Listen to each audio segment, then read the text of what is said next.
Kemenangan besar Persib Bandung di panggung Asia baru-baru ini, itu bukan cuma soal skor akhir loh, tapi apa sih artinya kemenangan ini? Yuk kita bedah bareng-bareng, gimana satu pertandingan lawan Selangor FC bisa ngebuka cerita yang jauh lebih besar. Cerita soal performa Persib, visi pelatihnya, dan bahkan gejolak di puncak sepak bola Indonesia.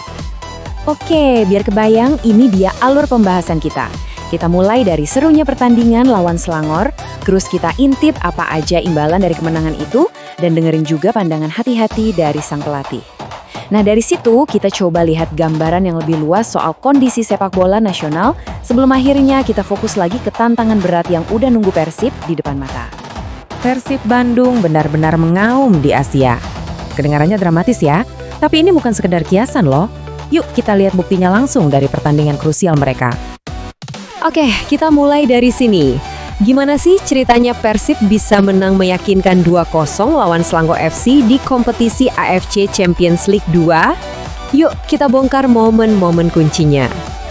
Coba deh bayangin suasananya. Hujan turun deras banget.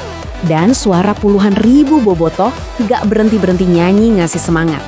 Di kondisi kayak gini, Persib justru tampil kesetanan sejak menit awal. Mereka terus-terusan gempur pertahanan Selangor FC, seolah-olah menjadikan cuaca buruk dan dukungan supporter sebagai senjata tambahan mereka. Nah, kemenangan ini tuh kuncinya ada di 2 momen penting. Yang pertama, Adam Alis yang sukses mecahin kebuntuan setelah kerjasama tim yang apik banget sama Mark Klok. Terus, di menit ke-64, tekanan Persib akhirnya berbuah penalti. Andrigo maju sebagai eksekutor, dan dengan tenang, dia berhasil mengunci kemenangan buat Maung Bandung. Tapi gini, kemenangan 2-0 itu bukan cuma soal gengsi atau 3 poin di papan skor. Hasil ini ngebawa imbalan yang nyata banget, baik buat posisi mereka di klasemen maupun dari sisi finansial. Kemenangan ini langsung ngubah posisi mereka di grup G. Dengan total 7 poin, Persib sekarang ada di puncak klasemen. Penting banget ini buat awal kompetisi kan? Dan bukan cuma soal posisi, tapi juga soal uang. Coba deh lihat angkanya.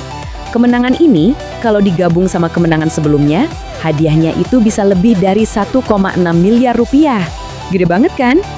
Ini bukti kalau main bagus di level Asia itu, ya cuan.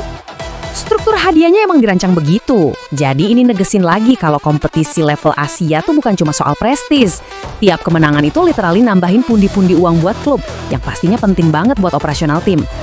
Tapi, di tengah semua euforia ini, sang pelatih Bojan Hodak justru nggak mau timnya terlena. Dia langsung ngajak semua buat turun lagi ke bumi. Nah, ini dia nih masalah utamanya.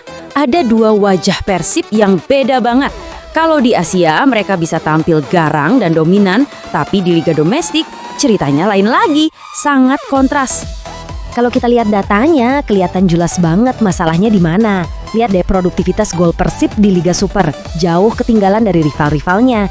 Lini serang mereka kayak tumpul gitu di kompetisi lokal. Ini jadi PR besar pastinya buat tim pelatih.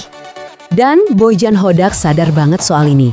Dia bilang, yang penting adalah semakin banyak pemain yang mencetak gol. Dan kita tidak bisa bergantung hanya pada satu orang. Intinya, jangan cuma ngandelin 1 atau 2 pemain aja buat cetak gol. Semua harus bisa jadi ancaman buat lawan. Oke, sekarang coba kita zoom out sedikit. Masalah yang dialami Persib di Liga Domestik ini ternyata bukan cuma soal klub doang loh. Ini bagian dari gambaran yang lebih besar. Karena di level nasional, PSSI sendiri lagi ada gonjang-ganjing. Erick Thohir kan terpilih jadi ketua umum PSSI dengan ekspektasi tinggi banget ya, janjiin reformasi besar-besaran. Tapi janji-janji di awal itu sekarang lagi diuji, dan malah muncul tekanan publik yang makin kenceng. Jadi kenapa ada petisi ini? Ada 3 poin utama yang jadi sorotan. Pertama, dugaan konflik kepentingan. Kedua, reformasi yang dijanjikan dianggap jalan di tempat. Dan yang ketiga, tentu saja kekecewaan karena timnas gagal lolos ke Piala Dunia. Nah, di tengah semua situasi nasional yang lagi nggak pasti ini, Persib harus balik lagi fokus ke lapangan.